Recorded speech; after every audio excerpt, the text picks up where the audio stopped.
வணக்கம், உங்கள் மீனவன். எல்லாருக்குமே 64 புயல் தெரியும்னு நினைக்கிறேன். அது வந்துக்கிட்டு தனுஷ்கோடியில் வந்துக்கிட்டு மிகப்பெரிய அழிவை உண்டாக்குன ஒரு புயல். அந்த புயலில் வந்துக்கிட்டு எனக்கெல்லாம் கேள்வி தான் பட்டிருக்கேன். எங்கள் அண்ணன் வந்துக்கிட்டு எங்கள் அண்ணனுடைய அப்பா வந்துக்கிட்டு அந்த புயல் அடிபட்டிருக்காங்க. போட்டையுமே கடலில் வந்து அந்த புயலில் பாதிக்கப்பட்டு தாழ்ந்து நிறைய சேதம் செஞ்சுருக்காங்க. அந்த அனுபவத்தை எங்கள் அண்ணன் சொல்லுவாங்க. ஏன்னா அவங்க அப்பாவா இல்லையா அவங்கள்ட்ட எல்லாத்தையுமே சொல்லியிருப்பாங்க. அந்த அனுபவத்தை உங்கள்கிட்ட நாங்கள் பகிர்ந்துக்கிறோம். ஏன்னா அந்த லைஃப்பில் அவங்களுக்கு அந்த அனுபவம் இருக்குன்னு சொல்கிறக்காண்டி உங்கள்கிட்ட பகிர்ந்துக்கிறோம். சொல்லுங்கள். எங்கள் அப்பா வந்துக்கிட்டு அந்த 64 புயலில் கடலுக்கு போய் மீன் பிடிக்க போனாப்புல தனுஷ்கோடி பக்கத்தில் கொண்டு வலையை போட்டுருந்துருக்காங்க. அப்போ போடும் பொழுது போட்டுட்டு நைட்டு ஒரு 6 மணிக்கு வலை போட்டிருக்காங்க. 8 மணி போல் அந்த புயல் ஆரம்பமாயிருக்கு. அதுக்கு அது வந்து கரையை நோக்கணும், கரைக்காற்று. அப்போலாம் இப்படி இன்ஜின் இல்லாமல் தொடுப்பும் பாயும் தான். பாய் மோட்டர்லாம் கிடையாது. அதெல்லாம் சின்ன படகாக தான் இருக்கு. அந்த படகுல என்ன படகுல ஓரளவுக்கு நார்மலான ஒரு அறத்தரமான படகு. அதில் கொண்டு அவங்க வலை போட்டு கிடக்கும் பொழுது இந்த கரைக்காற்று புயல் ஆரம்பிச்ச உடனே இந்த வலையின அப்படின்னா வலையை போட்டுட்டு அந்த வலையோடு கிடக்கிறதுக்காக வேண்டி ஒரு கயிறு கட்டி அதில் வள்ளத்தில் கட்டி வச்சுருப்போம். வலையோட கிடக்கிறக்காண்டி அந்த வலையில் ஒரு கயிறை போட்டு ஏன்னா வலையை விட்டு வலையை போட்டுட்டு கட்டி வச்சு கொஞ்சம் ஒரு 100 மீட்டர் கயிறு போட்டு அதை கட்டி படகுல போட்டுட்டு படுத்து கிடப்போம். அந்த மாதிரி டயத்தில் அந்த படுத்து கிடக்கும் பொழுது அந்த கரைக்காற்று புயல் எடுத்த உடனே இந்த கயத்தை ஆற்றுக்கிட்டு படகு லாக்காக போயிடுது. வலை லாக்காகவும் படகு லாக்காகவும் போயிடுது. போனால் பல கிலோமீட்டர், அதாவது கரையில் இருந்து ஒரு 25 கிலோமீட்டர் ஆழத்தில் நடு ஆழத்துக்கு போயிடுது. அப்போ போகும் பொழுது இந்த கரைக்காற்றினுடைய சீற்றம் குறைஞ்சிருது. தேரம் விடிய அடித்து ஒரு காலையில் ஒரு 5 மணி போல் அந்த காற்றினுடைய சீற்றம் குறைஞ்சு படகு தாராத அளவுக்கு போயிடுது. போய் 25 கிலோமீட்டர் போயிடுது. அங்கே போய் கிடக்கும் பொழுது அப்போ படகுல உள்ள ஆட்கள்லாம் ஐயா காற்று குறைஞ்சிருச்சு, நம்ம இதோட ஐயா தான் இப்போ ஓட்டுநர். இப்போ லாஞ்சிக்கு எப்படி ஒரு டிரைவர் இருக்காங்களோ அதே மாதிரி வள்ளத்துக்கு வந்துக்கிட்டு மண்டாடின்னு சொல்லி அவங்க தான் அதை ஓட்டுநர். அதை எல்லாமே 5 பேர் தான் ஒரு கேப்டன். அந்த கேப்டன் தான் கரைச்சி கொண்டு வந்து சேர்க்கறது. அவருடைய பொறுப்பில் தான் அந்த படகை இயங்கும். அப்போ மற்ற ஆட்கள்லாம் அந்த புயலில் நைட்டு பார்த்துடுறாங்களா, இவங்க என்ன நினைக்கிறாங்க, நாங்கள் எங்களை கரைச்சி கொண்டு சேருங்கன்னு சொல்கிற மாதிரி கேப்டன் சொல்கிறாங்க. எங்களை கரைச்சி கொண்டு சேருங்க, நாங்கள் போயிடுவோம்னு சொல்லி. அப்போ கேப்டன் என்ன நினைக்கிறாரு, வல்லம் வெறும் வல்லமாக கிடக்குது, வலை போனால் கடலில் நிற்குது. வலையோட போனால் தான் நாளைக்கு தொழில் பண்ண முடியும். இல்லைன்னா வலையில வெறும் படம் கொண்டு போட்டு நம்ம வீட்டுக்கு தான் போகணும். அதான் நம்மளுடைய ஓனர் சம்பளம் கொடுக்க மாட்டோம். நம்ம போய் வீட்டில் தான் சும்மா பிள்ளைகளை காப்பாற்ற முடியாத அளவுக்கு பட்டினியாக தான் கிடக்கணும். அப்போ அந்த அது போன வேலை அங்கே நம்ம போட்ட இடத்துல கிடக்கும். அதை நம்ம போய் மெதுவாக நம்ம எடுத்துக்கிட்டே போயிடலாம் அப்படின்னு சொல்லி இவங்க பேச்சுவார்த்தை நடத்திக்கிட்டு ஒரு மணி நேரம் அதில் வெயிட்டிங் பண்ணுறாங்க. அந்த 1 மணி நேரம் வெயிட்டிங் பண்ணும் பொழுது தென் திசையை நோக்கி அடுத்த ஒரு மேகமண்டலம் உருவாகுது. அப்போ உருவாகுனா இவங்களுக்கு அப்போ இந்த மாதிரி இயற்கை அமைப்புகளை சொல்றதுக்குள்ள கருவிகள் எதுவுமே இல்லை. இவங்க கடல்ல இருந்து இவங்க நம்ம கடல் அனுபவத்திலிருந்து பார்க்குற செய்தவங்க தான். அப்ப இவங்க என்ன கருத்து மட்டும் தான் இருக்கும். எந்த நவீனங்களும் இல்ல, அறிவிப்புகள் சொல்ற மாதிரி இல்ல. அந்த கடல் ஓடிகளுடைய கருத்து கணிப்பு. அப்ப அடுத்த மேகம் உருவாகும் பொழுது அதுமே யாருக்கு தெரியும், இந்த கேப்டன் தான் சரி இந்த அனுபவம் இருக்குதுன்னா அடுத்து இது வரப்போகுது ஒளின்னு சொல்றது தெரியும். அப்ப இவங்க இது சொல்லும் பொழுது அந்த அடுத்த மேகம் இதுல கேப்டன் யாரும் உங்க அப்பா தான். இவங்க அப்பா தான் அதுல கேப்டன் அந்த போட்டுக்கு. அந்த மாதிரி வரும் பொழுது அவங்க என்ன நினைக்கிறாங்கன்னா, சரி நம்ம இதை எடுத்துட்டு போகணும்னு நினைக்கும் பொழுது இவங்களுமே சரி அப்ப மற்ற சித்தாள்கள் நினைக்கிறாங்க. அப்ப நம்ம கூலி ஆட்கள் அவங்க என்ன நினைக்கிறாங்க, அப்ப நம்ம அந்த வலையை எடுத்துட்டு போனது நமக்கு நாளைக்கு தொழில் இல்லை, நம்ம பிள்ளைகள் எல்லாம் சும்மா தானே கிடக்கும். ஏன்னா உங்களுக்கு கரை வேலையோ சித்தாள் வேலையோ வேற வயக்காட்டு வேலையோ தெரியாது. அந்த வலையும் வந்து கொஞ்சம் அப்போ உள்ள சூழ்நிலைக்கு அது ஒரு பெரிய அமௌண்ட். அவங்க அதை போட்டுட்டு போற எளிதில் போட்டுட்டு போக மனசு வராது. அதனால முழுசும் போகுதுல ஒரு பாதியோ ஒரு கால்வாசி கொஞ்சம் எடுத்துக்கலாம். டோட்டலா ஒரு போட்டுக்குள்ள தொழில் சாதனங்கள்ல மூணு மாதிரி ஆயிரும். விட்டுட்டு போறாங்கன்னா வெறும் படகு மட்டும் இருக்கு, மீன்பிடி கருவி இல்ல. அதனால அதை எடுக்கிறதுக்கு முயற்சி பண்றாங்க. பண்ணிக்கிட்டு இருக்கும் பொழுது அடுத்தது தென் திசையை நோக்கி ஒரு மேகமண்டலம் உருவாகும் பொழுது அப்ப இவங்களுக்கு என்ன இப்படி வருது அப்படின்னு சொல்லி எந்த அலையுமே எந்த காத்துமே இல்லாம இந்த காத்து இந்த புயல் முடிஞ்ச உடனே எந்த அலையும் எந்த காற்றும் இல்லாம சும்மா கிடக்குது. எப்பவுமே ஒரு புயல் வந்துட்டா புயலுக்கு பின்ன அமைதி. அப்படிதான் அந்த அமைதி கிடக்கும் பொழுது கடலே குளமா கிடக்குது. அப்ப இவ்வளவு இப்படி இருக்கும்போது நம்ம ஏன் அந்த வலையை எடுத்து பார்க்கணும் இவங்க நினைக்கிறாங்க. அந்த டயத்துல அடுத்தது அங்க உருவாகுது.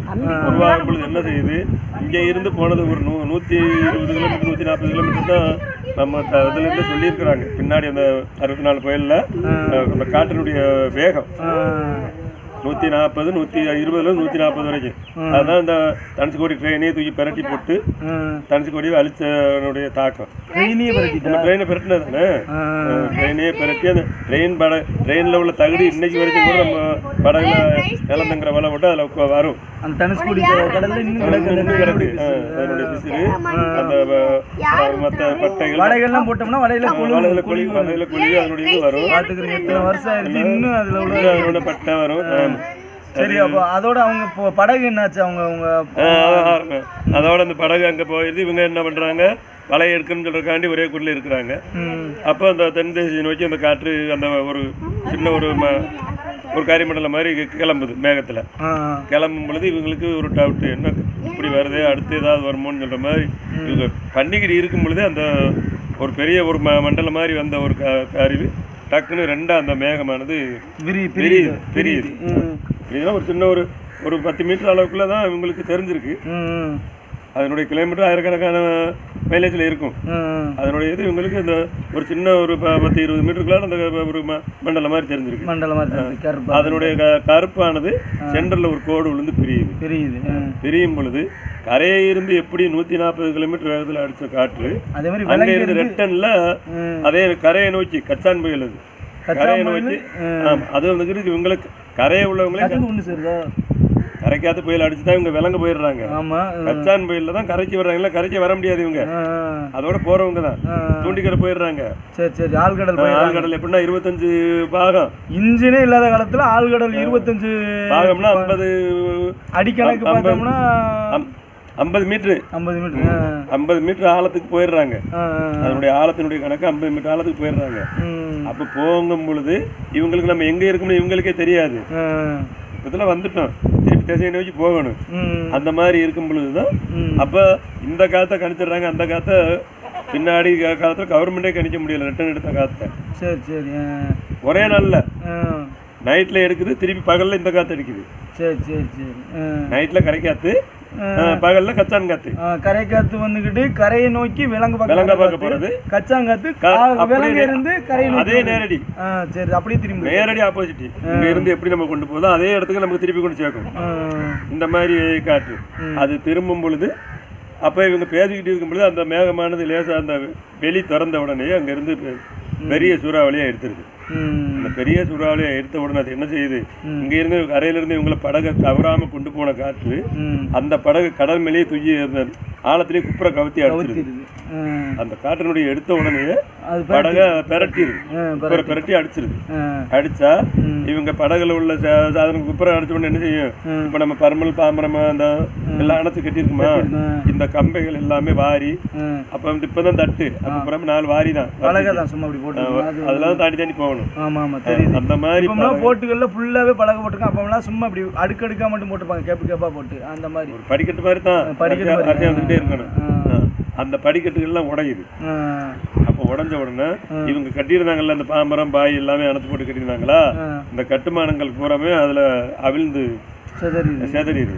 செதறின உடனே அப்ப இவங்க ஆளுக்கிழமை குப்புற கவுத்தணும். ஆள் கழிச்சு செய்வாங்க, ஆளுக்களும் தனித்தனியா எல்லாரும் பிரிஞ்சிடறாங்க. நம்ம அலையினுடைய தாக்கம் 20 அடி அளவு உயரம் கூட ஆரம்பிச்சிருது. போனது 5 பேர் 20 அடி அளவு உயர ஆரம்பிச்சிருது. உயர ஆரம்பிச்சா அங்கனங்கன ஒரு 10 மீட்டர் 20 மீட்டருக்குள்ள ஆட்கள்லாம் செதறி கிடத்துருக்காங்க. இன்னும் இந்த புயல் வந்துக்கிட்டு பகல் அடிச்சதுனால ஆட்களை பார்க்க முடியுது. செதறிக்கிறத யாரும் சந்திச்சு என்னன்னு செய்ய முடியல. அன்ற காட்டினுடைய அலை வந்துக்கிட்டு கிட்டத்தட்ட 200 கிலோமீட்டர் அளவு மதிக்கிறாங்க. அவ்வளவு கிலோமீட்டர் வேகத்துக்கு அந்த காற்று அடிச்சிருக்கு. படகை தூக்கி பிரட்டி இருக்குண்ணா, அதனுடைய தாக்கம் எப்படி இருந்திருக்கு. அந்த மாதிரி இவங்க சேகரித்து என்ன செய்யறாங்க, அந்த பாய்மரம் அப்ப கடிச்சு விடணும் நமக்கு இருக்கு.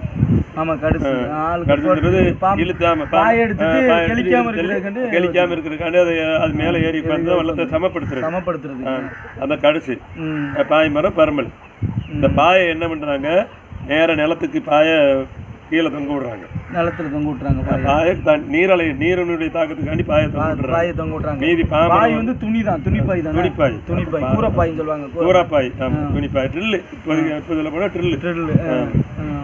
அதை தொங்க விட்டுறாங்க கீழே தொங்க விட்டுட்டு பருமலை ஒரு பக்கம் கடிச ஒரு பக்கம் இந்த பருமலை சென்டரா வச்சு பாயையும் கீழே தொங்க விட்டு அணைச்சு கட்டிடுறாங்க. ஒரு கட்டு மரமா பெருக்குறாங்க அதை. சரி. அந்த இவங்க கடிசு சொல்றது ஒரு நல்ல விரிவான ஒரு பலகையா இருக்கு. அதுக்கப்புறம் அந்த பருமலை ரெண்டையும் ஒண்ணே சேர்த்து கட்டு மரமா. பருமலைன்னு சொல்றது மூங்கில் அது பாய்மரம் சொல்றது சவுக்க. இது மிதக்கக்கூடிய பொருள். இது அனைத்தையும் மூணையுமே ஒண்ணா கட்டுறாங்க. கடிசு, பாமரம், பருமலை இது மூணையும் ஒண்ணா கட்டுறாங்க. பாயனுடைய இது எப்படி ஒரு கிட்டத்தட்ட ஒரு 20 முழம் அளவு கீழே நிலத்துக்குள்ள தொங்கி கிடக்கும். அது துணினால தாறுற அளவுக்கு தாரும். எந்த அலையும் இந்த பாயை தூக்கி இந்த படகை எரிய முடியாது. செம டெக்னிக்கலா செயல்பட்டு மொத்தமா இவங்க அதை பெருக்குறாங்க ஒரு கட்டு மரமா. இது மூணையுமே பருமலை நடுவில் வச்சு பாய்மரத்தை ஒரு பகுதி கடிச்ச ஒரு பகுதி வச்சு பெருக்குறாங்க, கட்டிட்டாங்க. கயிறு போட்டு அந்த பருமலை கிடக்கு தெரியுமா, மறுக்கு கயிறு, இந்த கோசு கயிறு, சல்ட்டு கயிறு இதுகளை வச்சு இவங்க அதை பெருக்குறாங்க. பெருக்கி அதை ஆவி பிடிச்சிக்கிட்டு இவங்க அது மேல படுத்துக்கிறாங்க. அது மொத்தத்துல எவ்வளவு அளவு வந்தாலும் தண்ணியிலேயே மிதக்கும். அவங்க இதுல தொங்கிக்கிட்டு நீஞ்சிக்கிறாங்க. அது மேல சும்மா படுத்துக்கிறாங்க. படுத்தா ஏன்னா அப்ப அந்த புயலுக்கு வந்துக்கிட்டு இவங்க எதுவும் நீ விட முடியாது, ஒண்ணும் பண்ண முடியாது. அதை பெருக்கிக்கிட்டு மட்டும் அது மேல இவங்க ஆவி பிடிச்சிக்கிறாங்க. அதை மட்டும் இருக்கமா ஆவி பிடிச்சிக்கிறாங்க கோர்த்து காட்டுறதுனால கரையை நோக்கி அது வந்துக்கிட்டு இருக்கு. அப்படி வந்துக்கிட்டு இருக்கும் பொழுது இவங்க ஒரு ஆள் அதில் ரொம்ப செயலிழந்து போயிடுறாரு. அதில் பசியால் 2வது நாள் முதல் நைட்டு மறு பகல் அப்போ இவர் வந்துக்கிட்டு இருக்கும்போது அதில் ஒரு ஆள் ரொம்ப செயலிழந்து போயிடுறாரு. போனால் அதில் பக்கத்தில் இருந்தாலும் இருக்காப்புல இவர் ஒரு மாதிரி இருக்கிறாரு. இவர் படகு தட்டியிலேருந்து எடுத்து விட்டுருங்க, அவர் போகட்டும், இறந்து போயிடட்டும் சொல்கிற மாதிரி. உயிரோடையவே அவரால் முடியலை, அவர் செத்துருவார்.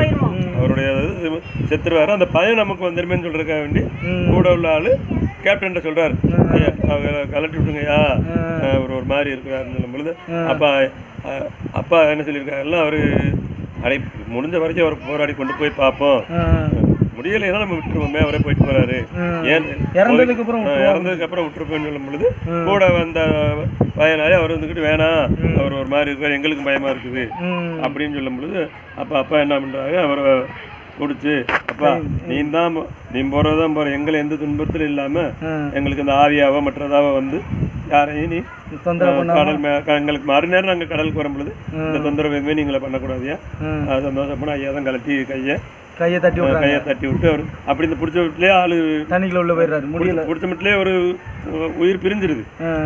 உயிர் பிரிஞ்ச உடனே கையை பிரிக்க முடியாது தெரியுமா, அந்த கை பூட்டின மட்டும் இருந்துருது. அப்புறம் அந்த கையை விளக்கி ஐயா தான் அவரை அனுப்பியிருக்காங்க.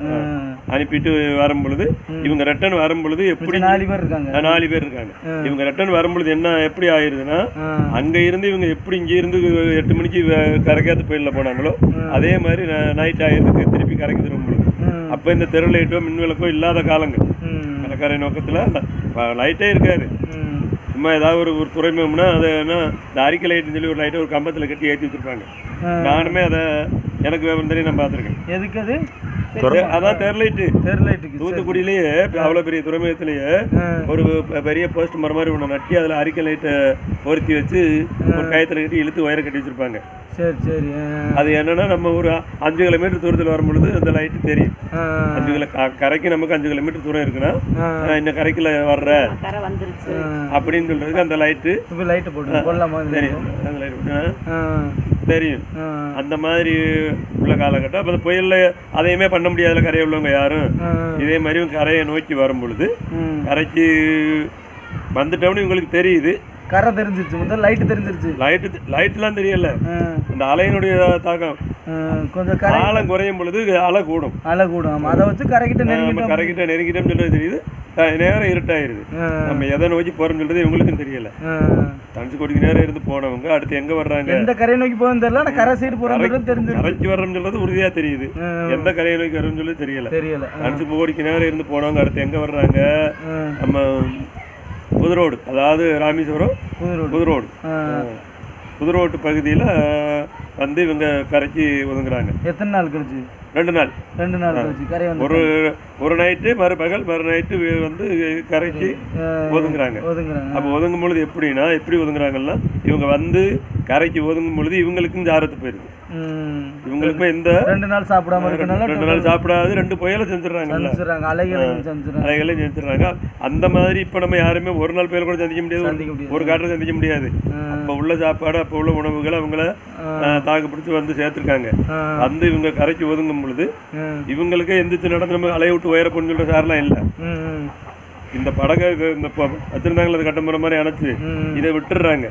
விட்டுட்டு தூக்கி இவங்க அந்த ஆளை வந்து கரையை விட்டு வர்றாரு, கரையை விட்டு ஒதுக்கி அலையில வந்து அலைக்கடக்கில் வந்துக்கிட்டு கரெக்டா மண் ஓரத்துல வந்து இவங்களை கொண்டு போட்டுருது. உடனே எப்படி மிதந்து வந்து அலையில ஒதுங்கி கிடக்குமோ அதே மாதிரி இவங்க கிடந்துடுறாங்க. கிடந்த உடனே மண் இவங்களை போட்டு மூடிடுது. முன்ன அந்த புயலின் தாக்கம் குறையுது, அலையுமே நீர் உள்ள இழுத்துருது. இவங்க வெளியில வந்துடுறாங்க. அலையினுடைய நீர் உள்ள உள்வாங்கிருது. சுனாமில எப்படி தள்ளிட்டு உள்வாங்குச்சோ அதே மாதிரி இது உள்வாங்கிருது. அப்ப இவங்க அலையை விட்டு உயர மண்ணில் நடக்கிறாங்க. மண்ணில் நடந்து ஆள் முழுக்க மூடி, சில பேருக்கு மூக்கு தெரியவும் கண்ணு தெரியவும் அந்த முகங்கள் தெரியவும் மட்டும் நடந்திருக்காங்க. இதை மறுநாள் காலையில இந்த புயல் அடிச்சு குடும்பங்கள் மனைவி பிள்ளைகள் குட்டியெல்லாம் இருக்காங்கல்ல, இவங்க ரிட்டன் புயல் அடிச்சு இப்படி ஏதாவது ஆட்கள் வந்திருக்காங்களான்னு சொல்லி கடற்கரையை நோக்கி பார்க்க போறாங்க. இந்த பார்க்க போறவங்க தான் அவங்கள மண்ணில இருந்து தூக்கி உயிரா இருந்தவங்களை காப்பாத்திருக்காங்க. இறந்தவங்கள நிறைய இருந்திருக்காங்க. கரையை வந்து அடைஞ்சு நிறைய இறந்துருக்காங்க. இந்த 4 பேர்ல இன்னொரு ஆள் இறந்துருது. அதுக்கப்புறம் ஒரு ஆள் 3 பேர் உயிரா வந்துடுறாங்க. அதுல எங்க அப்பா ஒரு ஆள் வந்து அவங்கள திருப்பி இங்கேருந்து போனவங்க அர்த்தமா அவங்களா எந்திரிச்சு நடக்கவோ வெளியே வரவோ சாரெல்லாம் இல்லை. இங்கேருந்து கடற்கரையை நோக்கி இப்படி புயல் அடிச்சிருச்சே கடலுக்கு போன மக்கள் எல்லாம் காணாமன்னு சொல்லி தேடி போனவங்க தான் ஒருத்தரையும் இந்த பணங்களை இப்போ எடுத்து பேசிருக்காங்க. உயிராளவங்கள என்ன பண்ணணுமோ அப்போதைக்கு குளுக்கோஸோ மற்றதோ எமர்ஜென்சி ஆஸ்பத்திரி கவர்மெண்ட் ஆஸ்பத்திரி எதுவுமே கிடையாது. தண்ணிகள் மற்றது இந்த தெல்கஞ்சி நீராதாரத்தில் தெல்கஞ்சி இதுகளை பண்ணி கொடுத்து தான் அவங்கள காப்பாற்றி கொண்டு சேர்த்துருக்காங்க. அதில் எங்கள் அப்பாவும் ஒரு ஆள் போயிட்டு வந்தா எங்கள் அப்பாவுடைய அனுபவத்தை என்கிட்ட சொன்னாங்க. அதை நான் இப்போ உங்களுக்கு சொல்கிறாங்க. சரி அண்ணன் அவங்க அனுபவத்தை உங்கள்கிட்ட பகிர்ந்துக்கிட்டாங்க. இப்படி ஒவ்வொரு நாளும் ஒரு சில நாட்களில் எங்கள் மீனவர்கள் அவங்களுடைய லைஃப்பில் பட்ட அனுபவத்தை உங்கள்கிட்ட நான் பகிர்ந்துக்கிறேன். நன்றி, வணக்கம்.